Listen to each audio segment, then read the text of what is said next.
And welcome back to the Midday Show. Busy day yesterday. Couple of things to talk about. We have the verdicts that everyone was talking about. We have Washington, D.C. as a possible 51st state. Some backdoor stuff going on there. And then a little more lighthearted stuff at the end. Talk about how on fire Steph Curry has been. And apparently we've been so busy, we missed that UFOs are real. So we're going to wrap up the show with that. How are you doing today, Mark? Well, first of all, UFOs have always been real. Second of all, it's a frazzling day. I'm good. Last time I came on here and I talked about how busy my morning was and like the whole chicken with my head cut off. I got 2 texts within an hour of the show. They were like, "Are you okay?" Yes, I'm good. Everything's good. It's just, in life, you get all that where you need to be 3 places at once. You need to take care of 4 things at once, and you just can't do that. So it's that's where my life is right now. But I have no complaints. So except the weather's kind of That's my biggest complaint right now. But life is good. You not only all this yesterday, you spent like all day in a car. So you have got to be refreshed to be home. I was in a car yesterday for about 9.5 hours. I'm excited to be home. While we were in the car riding home, we actually listened to the verdict announced. Just a couple of facts to start off our conversation about it. A Minnesota jury found former Minneapolis police officer Derek Chauvin guilty Tuesday on charges of 2nd-degree unintentional murder, 3rd-degree murder, and 2nd-degree manslaughter for the May 2020 killing of George Floyd. The jurors announced their final verdict after approximately only 10 hours of deliberation. Sentencing will take place in about 8 weeks. I will let you have the opening remarks. Well, as you're reading those off, I am sure I am part of the 99% that what's the difference between 2nd-degree murder, 3rd-degree murder, and 2nd-degree manslaughter? Like, I don't know. I think to all the normal world, no matter what side of the political, whether you're a red voter or a blue voter, the guy was guilty. And although we saw that it looked like the Rodney King cops were guilty too, so I was just thankful because the country today would not be nearly as calm as it is even if the jury would have been hung. Like if it would have not been a guilty verdict, life would be different today for many places of this country. Going into it, I felt very confident that he would be convicted of manslaughter. The murder charges are, I think, where people could talk about it, where people can sit on one side of the aisle or the other, right? Whether or not there was that intent, whether or not people believed how do you gauge what was in his head, what was going on? So going into it, I knew he was going to be found guilty for the manslaughter. It was just a matter of sentencing wise, now you're playing in a different game because of 3 charges instead of 1. And obviously 3rd-degree and 2nd-degree murder are going to have larger sentences. So it's one of those things riding in the car. And I was in a red car yesterday, if you get my hints. And riding in the car, there was an overwhelming sense of that justice was served and there was due process. And being in a red car yesterday, there was a very happy feeling for that. That there was a due process and someone got a defense and somebody was proven guilty. And I think that was more than anything else in the car. That was what I kind of took from it. Regardless of what side of the aisle you are on, there was a sense in the car of thank goodness that process was done and that justice was served. And I think you're right. I think there's a little unified of that because I think most red voters yesterday were happy.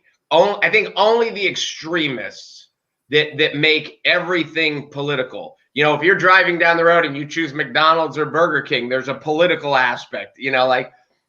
There's those people that can make everything political. And but for everybody else that kind of has a rational thought in their head, he's guilty. And I think for the first time in a lot of all this, everybody from both sides of the aisle was on the same side and justice was served. And I think America overwhelmingly feels that. Yeah. And I just hope as we continue to go through this process and America's changing, I just hope that there continues to be a due process and justice continues to be served. I think somebody had made the comment and I couldn't have agreed more. The judge had to decide for it to be aired. like to be on TV, which I did not know that. I did not know that that was part of how it was decided. The judge could actually decide if it was aired on TV or not. And the judge said, yes, we're airing this. And I think that that was important. I think it's important that all of this is aired and it's in front of people, and they get to see the process of it, and hopefully at the end of the day get to see justice is served. So kudos to the court, kudos to the judge for making sure that that was part of it, because I did not know that that was how that decision was made.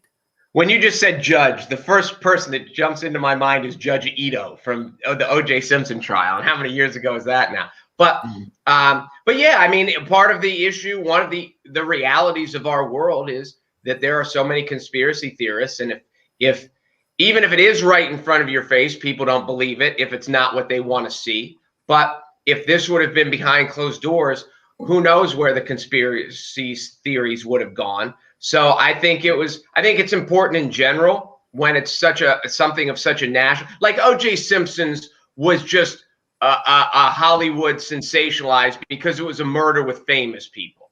Sure. This had real national implications in the modern civil rights movement, if you will. And yeah, I think it was a good deal. I think I did know that, but I never really thought about it until you just brought it up, that the judge has that kind of clout.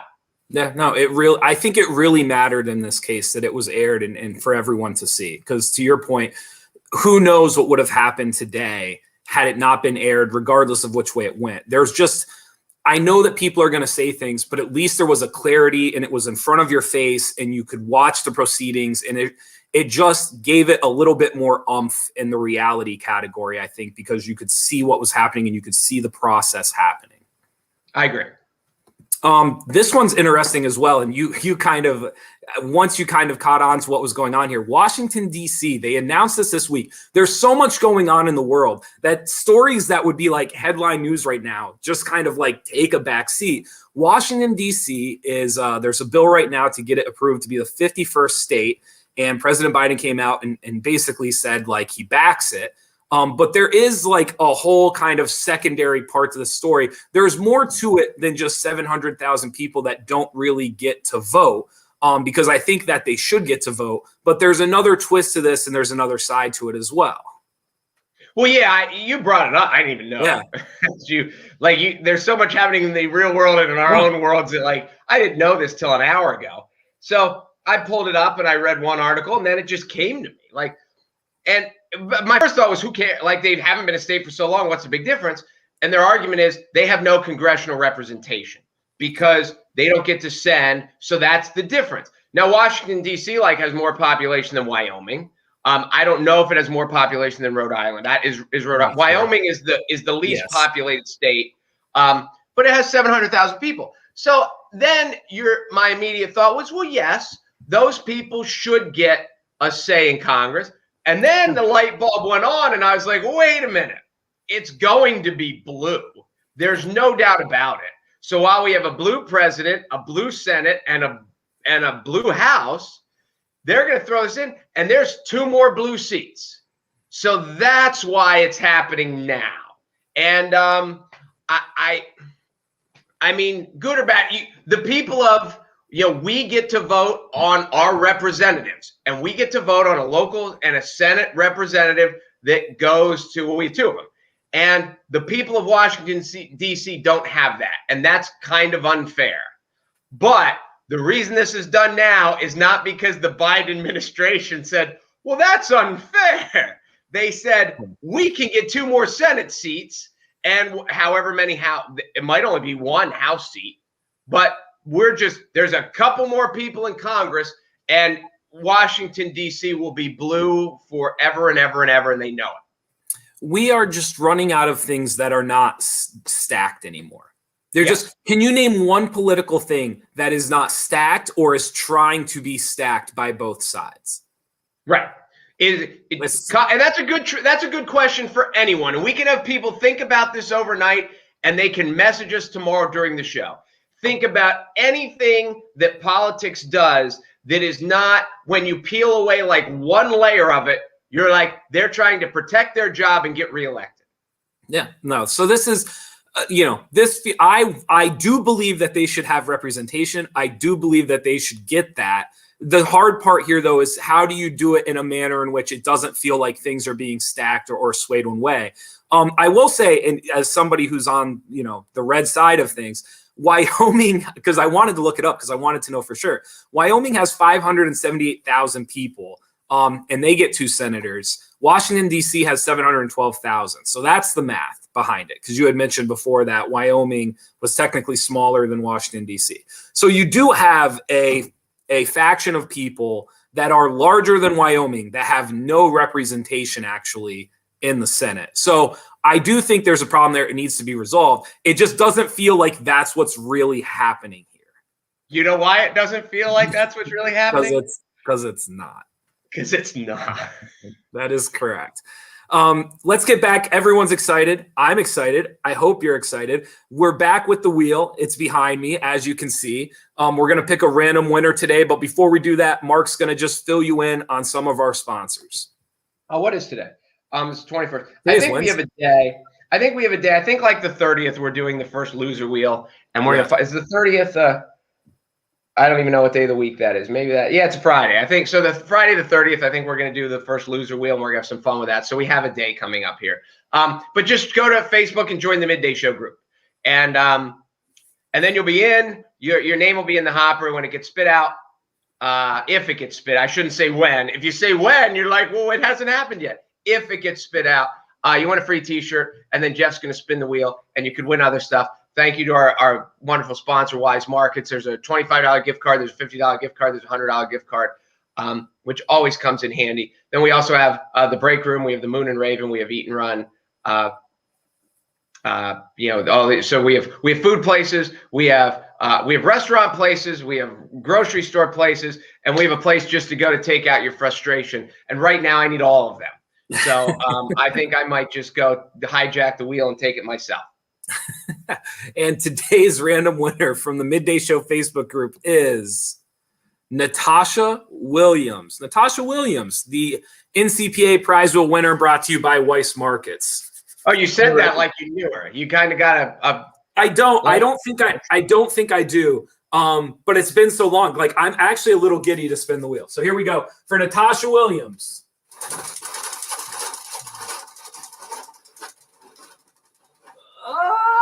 Oh, one shy. One shy. I can't say I'm sorry. Once I say I'm sorry to Natasha, I have to say I'm sorry to everybody. And you'd be saying you're sorry a lot. Unfortunately, I would be saying. So hopefully Natasha understands that I can't say sorry. I can't feel bad for that. Did you ever see the episode of Happy Days where they had a fake contest? Because I was like, we should put $1 million spot on the wheel one day. That's the one with Ron Howard. Yeah. And then he was with his buddy in the leather jacket. Fonzie. And it was this whole, they were putting together a beauty contest just to meet girls. And they're like, the winner is going to Hollywood. But the trick was that they're like, when they ask them, in beauty pageants, they ask them a question, they talk about world peace and whatever. And they're like, we'll give the answer, or we'll give the prize to the most down-to-earth, reasonable girl. And then we'll say, well, there is no Hollywood prize. And she'll be okay with it because she'll just be happy that she won or whatever. And they gave it to the girl, and she was like, oh, no, I was made for Hollywood. I lied. I was acting. I was this. So she traded it in. She traded in her trip to Hollywood for a date with Fonzie. So that was like that. That's how cool Fonzie was. They were on equal levels. And who played Fonzie? Henry Winkler. Thank you. I can never remember his name. Henry Winkler. All right, some fun stuff now that we got the serious stuff out of the way. There's so much, like we said, there's so much going on in the world right now. Well, and just to clarify, the fake prize on Happy Days was part of the serious stuff. That was now we're transferring over. Now we're moving. Now we're moving over. There's so much going on in the world right now. People might be missing it. Stephen Curry is absurd. He's almost breaking the laws of physics right now with the way he's shooting the basketball. He is doing something that I think most people did not think the human body was capable of. Have you had a chance to really watch him in the last 2-3 weeks? No. So Stephen Curry in the last 2 weeks, he is almost single-handedly like destroying three-point records. He is basically single-handedly keeping the Golden State Warriors in the playoff hunt. And he is doing it with his shooting. There's nothing else fancy about it. He, in the last week or so, has made more threes than 6 professional basketball teams in the NBA himself. He has had more games with 10 or more three-pointers in the last 3 weeks than anybody else in the history of basketball. So wait, hold on. Let me clarify that. Go ahead. So his last 3 weeks, yes, is better than everyone else's entire career? Yes. He has as more, far as 10 three-pointers in a game. Yes. Yes. It is unbelievable what he is doing right now. He's literally breaking the record books. He's like, I made the joke with you this morning in a text. He is almost breaking the sport. Like he's almost making it so that the sport isn't making sense when he is on the floor. Well, I wouldn't say that because you just can't. He can just do it, and there's people who you can practice their whole lives and they just can't do it like he can. I did see a highlight the other day of actually, and I think ESPN might have done it, where they just showed him making twos one game, and some team, just ran him off the 3-point line ad nauseum, and he put it on the floor and went to the rim and laid it in, and pull up jumper and laid it in, and so. It's not like that's his whole game, that all he can do is shoot. But, yeah, he's just the best there ever was. I don't – and the game has changed to the point – I bet – I shouldn't say that. I wonder how many times Larry Bird ever attempted threes in a game because they had Robert Parrish, they had Kevin McHale, and they played more. The game was just different. Yes, that certainly plays a part in this. Because this is another stat that kind of plays along with it. Because what you just said, like sometimes people didn't shoot them, and so I agree with you. Ray Allen is arguably the greatest shooter of all time, if it's not Stephen Curry. Would you known to the world as Jesus Shuttleworth? Correct, Jesus Shuttlesworth. This stat is when you really think about this one. If Stephen Curry went 0 for 500. On his next 500 three-point attempts and then stopped playing basketball forever, he would still have a higher three-point shooting percentage than Ray Allen. That's a lot. It's like you can't – he is doing things that you cannot duplicate. Like he is literally – again, if you want to say he's not breaking basketball, that's fine. I disagree with you a little bit. But he is doing things that you just can't statistically wrap your head around. Well, this would be my example, my comparison. He is what Barry Bonds was to baseball a few years back. Now, I know Barry Bonds was on steroids and how much that helped, but the whole league was on steroids at that point. So, I shouldn't say that. That's not fair. But there were lots of guys on steroids besides Barry Bonds. And I saw a guy on one of those. He did a YouTube thing. That there was a year that because everyone thinks all Barry Bonds did was hit home runs. We also hit 350, and he also walked all the time because people were afraid to throw the ball over the plate. There was a year that they calculated, and he did this in the most elaborate, in-depth. If Barry Bonds didn't swing the bat all year, he would have still finished in the top 10 in on-base percentage in the league. And you're just like, how? But then, Barry's gone, and Mike Trout's good. Mike Trout's beyond good. But there just hasn't been another one from a guy who could run and a guy who could hit for power. And Steph Curry will go away, and 20 years from now, you and I will be sitting there, assuming we're still here because I'm a little older than you, and we will say the best shooter we ever saw is Steph Curry. That's just – it won't change. This is 100% everything you said. The only difference with this is it'd be like if you could send Barry Bonds up to bat every inning. That's the difference. So Barry Bonds' effect was minimalized because you could only send him up 1 out of every 9. And this is different in the sense like Stephen Curry is taking 23s a night. Like I think he's averaging in the last 4 weeks 18 three-pointers a game, and he's shooting over 50%. Like he's going like 11 for 18. Like he's going like 9 for 16. Like it's incredible. So it'd be like sending Barry Bonds up at the top of every inning. Here's where I get it's a perfect analogy. Here's here's where I think basketball, the next place that basketball changes, and I could be wrong. You get these benches. How many guys are on a bench? 15? Yeah, give or take. And there's a lot when you look at an NBA box score for a close game, especially for a playoff game, there are a lot of DNPs, did not play, and in parentheses it'll say coach's decision, which means coach didn't put him in. I don't know why else you wouldn't play unless they were hurt. But so what may happen, as you see with football change, back in the 70s with the steel curtain Pittsburgh Steelers and all that, they would have never played with 4 wideouts and whole drives out of the shotgun, and it's just different.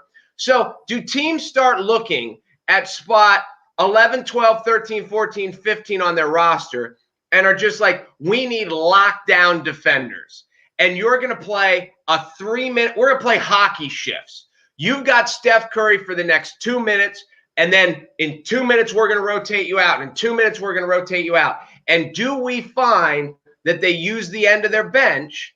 It's what baseball has done is the end of their bench has now gone to the bullpen. And that's why they would go bullpen, bullpen, bullpen. And you saw starting pitchers go less and less. Because like 30 years ago, there were bullpens of like 10 people. Now there's bullpens of 14 people. Because they're like, we never use the backup this and that we don't need 2 backup infielders and all this crap. So that's where I think basketball could go. You will see 3 guys, you'll see 4 real good offensive players, and then other guys who are good college players, whatever. But their whole focus is Curry doesn't get open. It's possible. I don't disagree with the sentiment and where you're going. And some teams do that a little bit already. The problem you're going to have is you need 5 people who can shoot it because of quote unquote the gravity that defender attracts the offensive player. So you're not wrong. I don't know. I definitely think we have defensive stoppers. I definitely think like that 15 spot could be like an ace in the hand where like possession by possession, maybe if we know we're going defense, offense, defense here for the last part of a quarter, we put this person in their only job. I totally agree with you. To kind of wrap this up, and this is, I think Barry Bonds was a really good example because it helps kind of balance it out.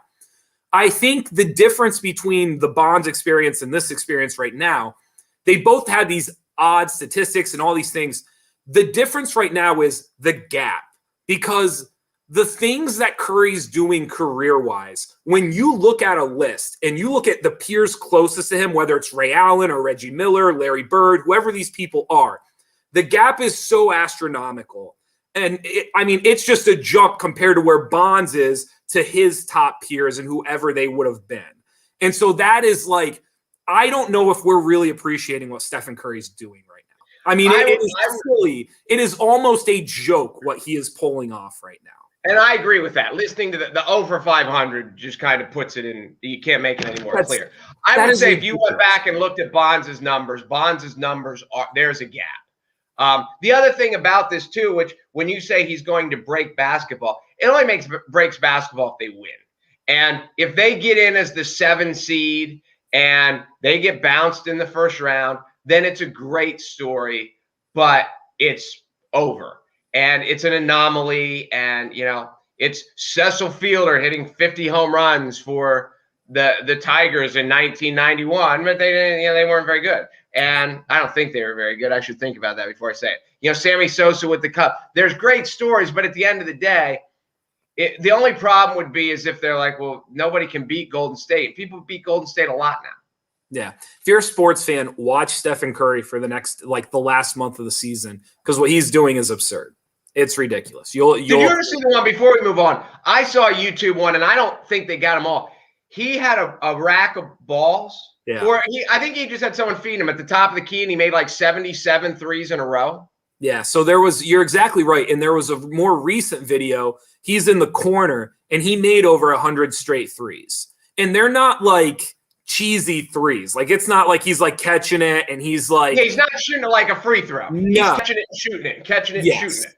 Yes, and he made over 100 straight threes on a YouTube video from the corner. This probably would have been like a month ago. He's literally like an alien right now. Like, he's doing things that just don't make sense. When God made him, he tried a little harder than he did for the rest of us. We have to get off this, but it's so fascinating. His hand-eye coordination is unbelievable, because there have been stories about like he picked up golf one summer and he was like, he could have been like a minor professional golfer. Like he like started like hitting it like below par, and same thing with table tennis. Like he picked up table tennis in like 3 weeks and they were like, he could be winning money in table tennis right now. Well, so no, I'd beat him.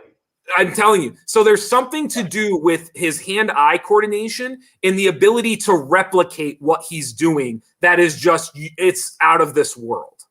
Because it's not just shooting. Whenever he thinks he's man enough to show up and take me on in table tennis, I will bury him. So quick, UFOs are apparently real, which I'm kind of like a smorgasbord of topics and things that I'm interested in. And this is something that like 3 years ago, I think I would have been like fascinated by. And again, there's so much going on. Today's almost like a catch-up show. There's so much going on. UFOs are apparently real. Just so I get this right, the Defense Department has confirmed that leaked photos and video of unidentified aerial phenomena taken in 2019 are indeed legitimate images of unexplained objects. Now, this doesn't mean they're necessarily alien aircraft, but it does give the idea of like, they're basically come out and saying like, there are ships or objects that are flying patterns and we do not know what they are. So just to clarify, as you just said, if like I walk out the back door here and I throw something by the window and you're like, hey, what was that? And to you, that's a UFO because it was flying and you don't know what it is. So just because there's an unidentified flying object up there doesn't mean it's the Great Space Coaster. It could be anything. You completely took that the wrong direction. What I'm saying is there are things they cannot explain. Like, correct. Okay, but what I'm saying to you is like there's a difference between seeing a frisbee fly through the air and then actually seeing like these videos and the patterns that these things are flying. Like I'm telling you, these things can't be free falling objects. Like a frisbee is a free falling object. Correct. Okay. Oh no, listen, I'm not saying that there ain't stuff out there. That ET isn't about to land, somewhere in Topeka. I mean, I'm not, but just the term unidentified flying object, there's lots of things you can do. Right. You don't think there's, wait, hold on. So who said this is unidentified? The military? The Defense Department. Okay. Do you think the Defense Department is always honest with us? I think that the Defense Department is getting to the point where it's harder and harder for them to not be. Really? Yes. See, I disagree. I think now people will believe whatever their side tells them. So you think that people that believe the Defense Department right now about UFOs are people that just want UFOs to be real?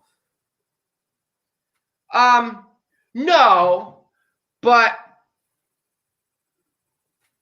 let me think about this. And by the way, they're called unidentified aerial phenomena. Well, wouldn't they be UAFs then, or UAPs? Yes, that's what they're referring to these as. There's a fly around here, and it's going to interrupt the show, but I'm going to kill it. Good luck with that. So so basically, you don't think that this is a real story. Like you think this is the Defense Department just kind of like telling people what they want to hear, and like it's kind of like, look at this hand while the other hand does what it needs to do. Dude, this fly has not landed in like 5 minutes. This is the most aerobic, like well in shape fly I have ever seen.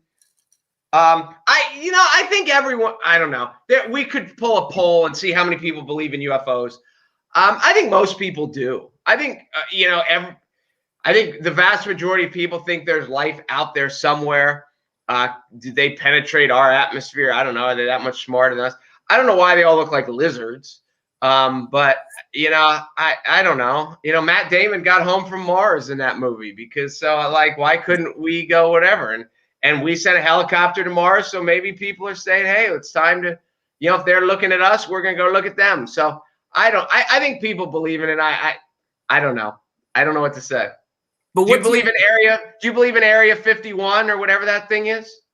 I believe to an extent, like I believe that there is an Area 51, obviously. I believe that they 100% have found things or hold on to things that they have not just disclosed to like the public. 100%.